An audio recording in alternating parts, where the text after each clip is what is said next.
ಇದ್ರ ಬಗ್ಗೆ ಬಹಳ ಗಂಭೀರವಾಗಿ ಚರ್ಚೆ ಮಾಡಬೇಕು. ಕೇಂದ್ರ ಹಾಗೂ ರಾಜ್ಯ ಸರ್ಕಾರಗಳು ಅವ್ರ ಮೇಲೆ ಇವ್ರ ಮೇಲೆ ಅವರು ಈ ವಿಚಾರದಲ್ಲೂ ಕೂಡ ಇದನ್ನೇ ಮಾಡ್ತಾ ಇರೋದು ನಿಜವಾಗ್ಲೂ ದುರಂತ ಅಂತ ಹೇಳಬೇಕು. ರಾಜ್ಯದ ಕಬ್ಬು ಬೆಳೆಗಾರರ ದುರಂತ ಇದು ಅಂತ ಹೇಳಬೇಕು. ನಮ್ಮ ಜೊತೆಗೆ ವಕ್ತಾರರಿದ್ದಾರೆ, ಮಾತನಾಡೋಣ. ಮೊದಲಿಗೆ ನಾನು ಬಿಜೆಪಿ ವಕ್ತಾರರು ಬೃಂಗೇಶ್ ಅವರನ್ನ ಕಾರ್ಯಕ್ರಮಕ್ಕೆ ಬರ್ಮಾಡ್ಕೊಳ್ತೀನಿ. ಬೃಂಗೇಶ್ ಅವರೇ ನಮಸ್ತೆ, ಕಾರ್ಯಕ್ರಮಕ್ಕೆ ಸ್ವಾಗತ ನಿಮಗೆ. ಜೊತೆಗೆ ಕಾಂಗ್ರೆಸ್ ವಕ್ತಾರರು ರಘು ದೊಡ್ಡೇರಿ ಅವರಿದ್ದಾರೆ. ರಘುಜಿ, ಕಾರ್ಯಕ್ರಮಕ್ಕೆ ಆತ್ಮೀಯ ಸ್ವಾಗತ. ರೈತ ಹೋರಾಟಗಾರರಾದಂಥ ಸುನಿಲ್ ಸಾನಿಕೊಪ್ಪ ಅವರಿದ್ದಾರೆ. ನಮಸ್ತೆ ಸುನಿಲ್ ಜಿ. ನಮಸ್ಕಾರ. ಮೊದಲಿಗೆ ನಾನು ರೈತ ಹೋರಾಟಗಾರರ ಹತ್ರ ಮಾತನಾಡ್ಬಿಡ್ತೀನಿ. ಸರಿ, ಕಬ್ಬು ಬೆಳೆಗಾರರ ಸಮಸ್ಯೆ ಇವತ್ತು ನೆನ್ನೆದಲ್ಲ, ದಶಕಗಳಿಂದಲೂ ಈ ಸಮಸ್ಯೆನ ನೀವು ನೋಡ್ತಾನೆ ಬಂದಿದ್ದೀವಿ, ಕೇಳ್ತಾನೆ ಬಂದಿದ್ದೀವಿ. ಯಾವುದೇ ಸರ್ಕಾರಗಳು ಕೂಡ ರೈತರಿಗೆ ಸರಿಯಾದ ಅವರ ಬೇಡಿಕೆಯಂತೆ ದರವನ್ನು ನಿಗದಿ ಮಾಡೋದಕ್ಕೆ ಸಕ್ಕರೆ ಕಾರ್ಖಾನೆಗಳು ಕೂಡ ಒಪ್ಕೊಳ್ಳೋದಿಲ್ಲ, ಸರ್ಕಾರಗಳು ಕೂಡ ಒಪ್ಕೊಳ್ಳೋದಿಲ್ಲ. ಹಾಗಾಗಿ ಪ್ರತಿಭಟನೆಗಳು ಪ್ರತಿ ವರ್ಷ ನಾವು ಈ ದರ ನಿಗದಿಗೆ ಸಂಬಂಧಪಟ್ಟಂತೆ ನೋಡ್ತಾನೆ ಇರ್ತೀವಿ. ಸೊ ಈಗ ಕಳೆದ ಒಂದು ವಾರದಿಂದ ರಾಜ್ಯಾದ್ಯಂತ ಕಬ್ಬು ಬೆಳೆಗಾರರ ಹೋರಾಟ ಅಥವಾ ಪ್ರತಿಭಟನೆ ಏನಿದೆ, 3,500 ರೂಪಾಯಿಯನ್ನು ನಿಗದಿ ಮಾಡಬೇಕು ಅಂತ ಹೇಳಿ ಒಂದು ಕಡೆ ಸಕ್ಕರೆ ಕಾರ್ಖಾನೆಗಳ ಮಾಲೀಕರು ಒಪ್ತಾ ಇಲ್ಲ. ಮೊದಲನೇ ಕಾರಣ ಇದಕ್ಕೆ ಫಸ್ಟ್ ಆ್ಯಂಡ್ ಫಾರ್ಮೋಸ್ಟ್ ಏನಂದರೆ, ಬಹುತೇಕ ಸಕ್ಕರೆ ಕಾರ್ಖಾನೆಗಳು ರಾಜಕಾರಣಿಗಳದ್ದೇ ಆಗಿರೋದ್ರಿಂದ ಯಾರು ಕೂಡ ಹೆಚ್ಚಿನ ದರವನ್ನು ಕೊಡೋದಕ್ಕೆ ಒಪ್ಕೊಳ್ತಾ ಇಲ್ಲ. ಒಂದು, ಈ ರೈತರು ಮತ್ತು ಸಕ್ಕರೆ ಕಾರ್ಖಾನೆಗಳ ನಡುವೆ ಒಂದು ರಾಜ್ಯ ಸರ್ಕಾರ ಕೇಂದ್ರ ಸರ್ಕಾರದ ಮೇಲೆ ಹೇಳೋದು, ಕೇಂದ್ರ ಸರ್ಕಾರ ರಾಜ್ಯ ಸರ್ಕಾರದ ಮೇಲೆ ಹೇಳೋದು, ಇದರ ನಡುವೆ ಎಲ್ಲೋ ಒಂದು ಕಡೆ ರೈತರು ಈ ತಂದೆ ತಾಯಿ ನಡುವೆ ಕೂಸು ಬಡವಾಯಿತು ಅಂತ ಹೇಳ್ತಾರಲ್ಲ, ಆ ರೀತಿ ರೈತರ ಪರಿಸ್ಥಿತಿ ಆಗಿದೆ. ಏನು ಹೇಳ್ತೀರಿ? ನಿಜ ಮೇಡಮ್, ಇದು ತಾವು ಹೇಳೋದು 100% ಸತ್ಯ ಇದೆ. ಈಗ ರೈತರ ಸಮಸ್ಯೆಯನ್ನ ನಿಜವಾಗಿ ಏನದೆ ಅನ್ನೋದನ್ನ ಅರ್ಥಕೊಂಡಾಗ ಮತ್ತೆ ವಾಸ್ತವವಾಗಿ ಇದನ್ನ ತಾರ್ಕಿಕವಾಗಿ ವ್ಯವಹಾರಿಕವಾಗಿ ಚಿಂತನೆ ಮಾಡಿದಾಗ ಏನು ಇದಕ್ಕೆ ಪರಿಹಾರ ಸಿಗ್ತದೆ. ಈಗ ನೋಡಿ, ಎರಡು ಮುಖ್ಯವಾಗಿ ನಾವು ಗಮನಿಸ್ಬೇಕಂತಂದ್ರೆ, ಕಾರ್ಖಾನೆಯ ಮಾಲೀಕರು ಏನದರೆ ಅವರು ರೈತರನ್ನ ತಮ್ಮ ಒಬ್ಬ ಪಾಲುದಾರ ಅಂತೇಳಿ ತಿಳ್ಕೊಳ್ಳುವಂತ ಪ್ರಶ್ನೆ ಬಂದಾಗ ಅದು ಬೇರೆ ಆಗ್ತದೆ, ಅಥವಾ ಒಬ್ಬ ಮಾರಾಟಗಾರ ಅಂತ ತಿಳ್ಕೊಂಡಾಗ ಆ ಪ್ರಶ್ನೆ ಬೇರೆ ಆಗ್ತದೆ. ಈಗ ಮಾರಾಟಗಾರ ಅಂತ ತಿಳ್ಕೊಂಡಾಗ ಸಹಿತ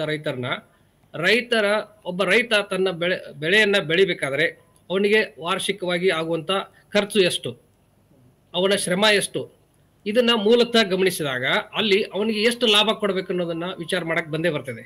ಆ ದೃಷ್ಟಿನೂ ಮಾಡ್ತಾ ಇಲ್ಲ ಹೋಗ್ಲಿ, ಕಾರ್ಖಾನೆಯವರು ತಮ್ಮ ಕಾರ್ಖಾನೆಯಲ್ಲಿ ಬರುವಂತ ಲಾಭ ಎಷ್ಟು, ಪ್ರತಿ ವರ್ಷ ಆಗುವಂತ ಆದಾಯ. ಯಾಕಂತಂದ್ರೆ ಈಗ ಸರ್ಕಾರದವರು, ನಾನು ಮತ್ತೆ ವಿವರವಾಗಿ ಹೇಳ್ತೀನಿ, ಸರ್ಕಾರದವರು ಸಕ್ಕರೆ ಬೆಲೆಯನ್ನು ಆಧಾರವಾಗಿಟ್ಟುಕೊಂಡು ಎಲ್ಲವನ್ನ ಮಾತಾಡ್ತಾ ಇದ್ದಾರೆ, ಕಾರ್ಖಾನೆಯವರು ಅದನ್ನೇ ಮಾಡ್ತಾರೆ.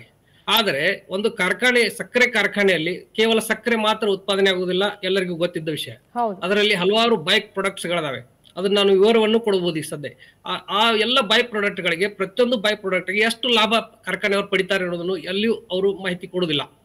ಸೊ ಹೀಗಾಗಿ ಇಲ್ಲಿ ರೈತನ ನಿಜವಾದ ಏನದೆ, ನಾನು ಸ್ವತಃ ರೈತ ಇದ್ಕೊಂಡು ನಾನು ಒಂದು ಪ್ರತಿ ವರ್ಷ ಕಬ್ಬು ಕಳಿಸ್ಬೇಕಾದ್ರೆ ಆಗುವಂತ ಪರಿಸ್ಥಿತಿಯನ್ನ ಅನುಭವಿಸಿ ನಾನು ಹೇಳ್ತಾ ಇದ್ದೇನೆ. ವಾಸ್ತವಿಕವಾಗಿ, ವ್ಯವಹಾರಿಕವಾಗಿ, ವೈಜ್ಞಾನಿಕವಾಗಿ ಈ ದರವನ್ನ ನಿಗದಿ ಮಾಡೋಕ್ ಆಗದೇ ಇರುವ ಕಾರಣಕ್ಕಾಗಿ ಈ ರೀತಿ ಮೋಸ ಆಗ್ತಾ ಇದೆ ಅಂತ ಹೇಳಬಯಸ್ತೀನಿ. ಓಕೆ, ಎಸ್, ಕಾಂಗ್ರೆಸ್ ವಕ್ತಾರ ಹತ್ರ ಬಂದ್ಬಿಡ್ತೇನೆ. ರಘುದೊಡ್ಡೇರಿಯವರೇ, ಕಳೆದ ಒಂದು ವಾರದಿಂದಲೂ ಕೂಡ ಕಬ್ಬು ಬೆಳೆಗಾರರು ಹೋರಾಟವನ್ನು ನಡೆಸ್ತಾ ಇದ್ದಾರೆ.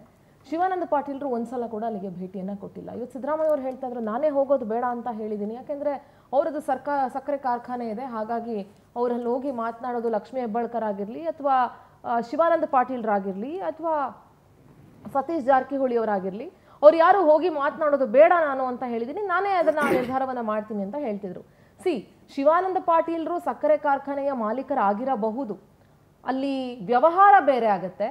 ಒಬ್ಬ ಜನಪ್ರತಿನಿಧಿಯಾಗಿ, ಅವರೊಬ್ಬ ಇಲಾಖೆಯ ಸಚಿವರಾಗಿ ಕರ್ಟಸಿಗಾದ್ರೂ ಅವರು ಹೋಗಿ ರೈತರ ಹತ್ರ ಮಾತನಾಡಿ ಅವರ ಸಮಸ್ಯೆಯನ್ನು ಕೇಳುವಂಥದ್ದು, ಅಥವಾ ಅವ್ರ ಜೊತೆ ಒಂದು ಸಂಧಾನದ ಪ್ರಯತ್ನವನ್ನ ಮುಖ್ಯಮಂತ್ರಿಗಳು ಮಾಡೋದು, HK ಪಾಟೀಲ್ರು ಮಾಡಿದ್ದು, that is all secondary. DC SP ಕಳಿಸೋದು ಅದೆಲ್ಲ ಬೇರೆ ವಿಚಾರ. ಇಲಾಖಾ ಉಸ್ತುವಾರಿಯಾಗಿ ಅವರು ಹೋಗಲೇಬೇಕಾಗಿತ್ತು, ಯಾಕೆ ಹೋಗಲಿಲ್ಲ? ನೋಡಿ, ಸಾಮಾನ್ಯವಾಗಿ ಯಾವಾಗ್ಲೂ ಈಗ ನಾವು ಎಣ್ಣೆದಂಗಡಿಗೆ ಹೋಗಿ ಎಣ್ಣೆ ಎಲ್ಲೋಗಿ ನೀರು ಕುಡಿದ್ರು ಎಂಡ ಕುಡಿದ್ರು ಅಂತಾನೆ ಜನಗಳು ಮಾತಾಡೋದು. ಸೊ ಹಾಗಾಗಿ ಶಿವಾನಂದ ಪಾಟೀಲ್ ಅವರು ಇನ್ ಕೇಸ್ ಏನಾದ್ರು ಸಾಮಾನ್ಯ ಬೇಡ, ನಿಮ್ಮ ಸರ್ಕಾರ ಎಕ್ಸೆಪ್ಷನಲ್ ಅಲ್ವಾ, ಎಕ್ಸೆಪ್ಷನಲ್ ಆಗಿ ಸ್ಟ್ಯಾಂಡ್ ತಗೊಳ್ಳಿ. ಒಂದು ನಿಮಿಷ ನೋಡಿ, ನಾವು ಯಾವಾಗ್ಲೂ ಜನರ ಭಾವನೆಗಳಿಗೆ ನಾವು ಕೆಲಸ ಮಾಡಬೇಕಾಗ್ತದೆ, ಜನರ ಅಭ್ಯುದಯಕ್ಕೆ ಕೆಲಸ ಮಾಡಬೇಕಾಗ್ತದೆ. ಶಿವಾನಂದ ಪಾಟೀಲ್ರು ಹೋಗದೆ ಇರೋದು ಜನರ ಭಾವನೆಗಳಿಗೆಸ್ಕರನೇ ಅವ್ರು ಹೋಗಿಲ್ವಾ? ಒಂದು ನಿಮಿಷ. ಸೊ ಕಾನೂನು ಸಚಿವರು, ಅವ್ರಿಗೇನೆ ಹಿರಿಯ ಸಚಿವರಾದಂತ HK ಪಾಟೀಲ್ ಅವರು ಹೋಗಿ, ಹಾಗಾದ್ರೆ ಅವ್ರಿಗಿಂತ ಹಿರಿಯ ಸಚಿವರಿಗೇನೆ ಇಲಾಖೆ ವಹಿಸ್ಕೊಡ್ಬೇಕಾಗಿತ್ತು. ಇಲಾಖೆ ವಹಿಸ್ಕೊಡೋದು ಯಾಕೆ ಅಂತಂದ್ರೆ ಯಾವಾಗ್ಲೂ ವೃತ್ತಿ ಧರ್ಮ ಅಂತ ಇರ್ತದಲ್ಲ ಅದಕ್ಕೋಸ್ಕರ ಆ ವೃತ್ತಿ ಧರ್ಮ ಅವ್ರು ಮಾಡಿ ಹೌದು ಅದಕ್ಕೋಸ್ಕರನೇ ಅವರು ನಾವು ಎಚ್ ಕೆ ಪಾಟೀಲ್ ಅವ್ರನ್ನ ಏನಕ್ಕೆ ಕಳಿಸಿದ್ದು ಅಂತ ಹೇಳಿದ್ರೆ ಈ ರೈತರ ನಡುವೆ ಮತ್ತೆ ಜನರ ಏನೋ ಇಂಡಸ್ಟ್ರಿಗಳನ್ನ ಫ್ಯಾಕ್ಟರಿಗಳ ನಡುವೆ ಈ ಕಂದಕವನ್ನ ಸೃಷ್ಟಿ ಮಾಡಬಾರ್ದು ಅಂತ ದೃಷ್ಟಿಯಿಂದ ರಾಜ್ಯ ವೃತ್ತಿ ಧರ್ಮ ಎಲ್ಲಿ ಹೋಯ್ತು ಹಾಗಾದ್ರೆ? ಅಲ್ಲ ಹೌದು ಅವ್ರೇನಾದ್ರು ಇನ್ ಕೇಸ್ ಹೋಗಿದ್ದಿದ್ರೆ ಇವತ್ತು ಮಾತಾಡ್ತಾ ಇದ್ರು ಇವರು ಒಬ್ರು ಫ್ಯಾಕ್ಟರಿ ಓನರ್ ಆಗಿ ಮಾತಾಡ್ತಾ ಇದ್ದಾರೆ ಅಂತೇಳಿ ಜನರೇ ಪ್ರಶ್ನೆ ಮಾಡ್ತಿದ್ರು, ನಾಳೆ ಕೆಲವು ಮಾಧ್ಯಮಗಳು ಪ್ರಶ್ನೆಯನ್ನ ಮಾಡ್ತಿದ್ರು. ಸೊ ಹಾಗಾಗಿ ಅಲ್ಲ ಒಂದು ನಿಮಿಷ, ನಿಮ್ಗೆ ಮೂಲ ಉದ್ದೇಶ ಸಮಸ್ಯೆನ ಅಲ್ಲ ನೋಡಿ ಸಿಂಧೂರ ಪ್ಲೀಸ್, ನಾನು ನಿಮಗೆ ಪ್ರಶ್ನೆ ಕೇಳ್ತೇನೆ, ಅಥವಾ ನಿಜವಾಗ್ಲೂ ಸಮಸ್ಯೆ ಬಗೆಹರಿಬೇಕಾ ಅಥವಾ ಅವರು ಶಿವಾನಂದ ಪಾಟೀಲ್ ಹೋಗ್ಬೇಕು ಅನ್ನೋದು ಮುಖ್ಯ? ಹೋಗಬೇಕು ಅನ್ನೋದರ ಜೊತೆಗೆ ಸಮಸ್ಯೆನೂ ಬಗೆಹರಿಬೇಕು. ಯಾಕೆಂದ್ರೆ ಅವರು ಶಿವಾನಂದ ಪಾಟೀಲ್ಗಿನ ಒಂದು ನಿಮಿಷ, ಶಿವಾನಂದ ಪಾಟೀಲ್ಗಿನ ಹಿರಿಯರಾದಂತ ಎಚ್ ಕೆ ಪಾಟೀಲ್ ಅವರು ಕಾನೂನು ಸಚಿವರು, ಈ ರಾಜ್ಯದ ಕಾನೂನನ್ನ ಚೆನ್ನಾಗಿ ಅರ್ಥಕೊಂಡಿರ್ತಕ್ಕಂಥವ್ರು, ಸಹಕಾರ ಸಚಿವರಾಗಿ ಕೆಲಸ ಮಾಡಿರ್ತಕ್ಕಂಥದ್ದು. So we are there to solve the problems of the farmers. I am not denying it. ಇನ್ನೊಂದು ಮಾತು ಕೇಳ್ಕೊಳ್ಳಿ, ಶಿವಾನಂದ ಪಾಟೀಲ್ರು ಸಕ್ಕರೆ ಕಾರ್ಖಾನೆಯ ಮಾಲೀಕರು, ಸರಿ, ಅವರಿಗೆ ಅದರ ಒಳ ಹೊರಗು ಗೊತ್ತಿದೆ, ಲಾಭ ನಷ್ಟ ಗೊತ್ತಿದೆ. ಅವರೇ ಇನ್ನೂ ಮಾತಾಡಿದಿದ್ರೆ ಸರ್ಕಾರಕ್ಕೆ ರೈತರ ಒಂದು ಸಮಸ್ಯೆಯನ್ನ ಇನ್ನೂ ಚೆನ್ನಾಗಿ ಮುಟ್ಟಿಸಬಹುದಾಗಿತ್ತು. ಅಲ್ಲ ಅಂದ್ರೆ ಎಚ್ ಕೆ ಪಾಟೀಲ್ ಅವರ ಸಾಮರ್ಥ್ಯ ಇಲ್ಲ ಅಂತ ನಿಮ್ ಪ್ರಕಾರ? ಅದು ನೀವು ಡಿಸೈಡ್ ಮಾಡಬೇಕು. ಅಲ್ಲ ಎಚ್ ಕೆ ಪಾಟೀಲ್ ಅವರು ಒಂದು ಏನು ಶಿವಾನಂದ ಪಾಟೀಲ್ರಿಗೆ ಸಾಮರ್ಥ್ಯ ಇಲ್ಲ ಅಂತ ಅಲ್ಲ, ಶಿವಾನಂದ ಪಾಟೀಲ್ ಅವರು ಓನರ್ ಆಗಿರೋದ್ರಿಂದ, ಫ್ಯಾಕ್ಟರಿ ಓನರ್ ಆಗಿರೋದ್ರಿಂದ ನ್ಯೂಟ್ರಲ್ ಸ್ಟ್ಯಾಂಡ್ ತೆಗೆದುಕೊಳ್ಳಿ.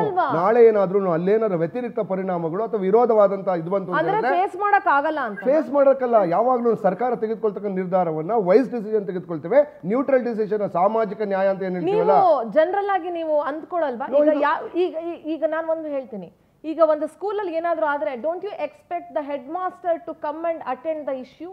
Or do you allow somebody else to clear the issue? See, ಏನಾಗ್ತದೆ, ಸೇ ಫಾರ್ ಎಕ್ಸಾಂಪಲ್ ನಾಳೆ ಯಾವುದೋ ಒಬ್ರು ಆಂಕರ್ ಆಗುತ್ತೆ, ನಿಮ್ಮಲ್ಲೇ ಒಂದು ಅಪರಾಧ ಬಂತು ಅನ್ಕೊಳ್ಳಿ, ನೀವು ಕುತ್ಕೊಂಡು ಡಿಬೇಟ್ ಮಾಡ್ತೀರಾ ಅದೇ ವಿಚಾರವಾಗಿ.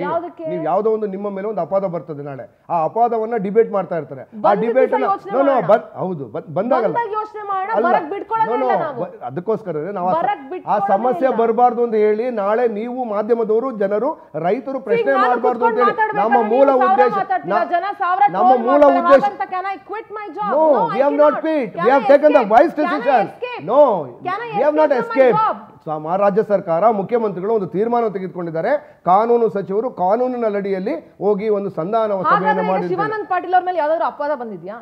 ಓನರ್ ಅಂತ ಹೇಳ್ತಾ ಇದ್ದೀನಿ ನಾನೇ, ಓನರ್ ಅಂತ ಹೋಗಿ ಅವರು ಸಂಧಾನ ಮಾಡಕ್ ಹೋಗಿದ್ದಿದ್ರೆ ಓನರ್ ಆಗಿ ಮಾತಾಡ್ತೀರಾ ಅಂತ ಹೇಳಿ ಮಾಧ್ಯಮದವರು ಚರ್ಚೆ ಮಾಡ್ತಿದ್ರು, ಇವರು ನಮ್ಮ ರೈತರು ಕೂಡ ಚರ್ಚೆ ಮಾಡ್ತಿದ್ರು. ಹಾಗಾಗಿ ಒಂದು ನಿಮಿಷ, ಹಾಗಾದ್ರೆ ಇವಾಗ ನೀವು ಚಾನಲ್ ಓನರ್ಸ್ ಆಂಕರ್ ಕುತ್ಕೊಳ್ಳಲ್ವಾ?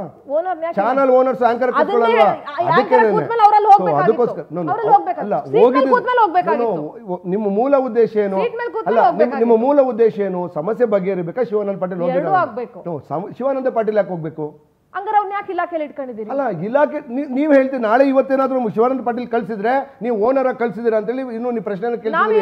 ನೀವು ಕೇಳ್ದೆ ಇರ್ಬೋದು, ನೀವು ಕೇಳ್ದೆ. ಒಂದ್ ನಿಮಿಷ, ರಾಜ್ಯ ಸರ್ಕಾರ ಜನರ, ಒಂದ್ ನಿಮಿಷ ಸಿಂಧೂರ, ರಾಜ್ಯ ಸರ್ಕಾರ ಜನರ ಸಮಸ್ಯೆಗಳನ್ನ, ರೈತರ ಸಮಸ್ಯೆಗಳನ್ನ ತೆಗೆದುಕೊಳ್ತಕ್ಕಂಥ ನಿರ್ಧಾರವನ್ನ ಸಿದ್ದರಾಮಯ್ಯನವರು ತೆಗೆದುಕೊಂಡಿದ್ದಾರೆ, ಎಚ್ ಕೆ ಪಾಟೀಲ್ ಅವರು ಕಳಿಸಿದ್ದಾರೆ. ಈಗ ನಿಜವಾಗ್ಲೂ ಚರ್ಚೆ ಆಗ್ಬೇಕಾಗಿರೋದು, ಒಂದ್ ನಿಮಿಷ, ನನಗೆ ನಿಜವಾಗ್ಲೂ ವಿಚಾರವನ್ನು ಚರ್ಚೆ ಮಾಡೋಣ. ಇವತ್ತು ನಿಜವಾಗ್ಲೂ ಚರ್ಚೆ ಆಗ್ಬೇಕಾಗಿರೋದು ಕೇಂದ್ರ ಸರ್ಕಾರ. ಈಗ ನಮ್ಮ ಪ್ರಹ್ಲಾದ್ ಜೋಶಿ ಅವರು ಒಂದು ಮಾತಾಡಿದ್ರು, 97% ರಿಕವರಿ ಆಗಿದೆ ಅಂತೇಳಿ. ಅವ್ರಿಗೆ ರಿಕವರಿ ಕಾನ್ಸೆಪ್ಟೇ ಅರ್ಥ ಆಗಿಲ್ಲ.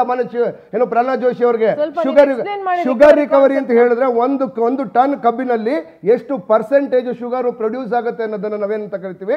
ಶುಗರ್ ರಿಕವರಿ ಅಂತ ಕರಿತೀವಿ.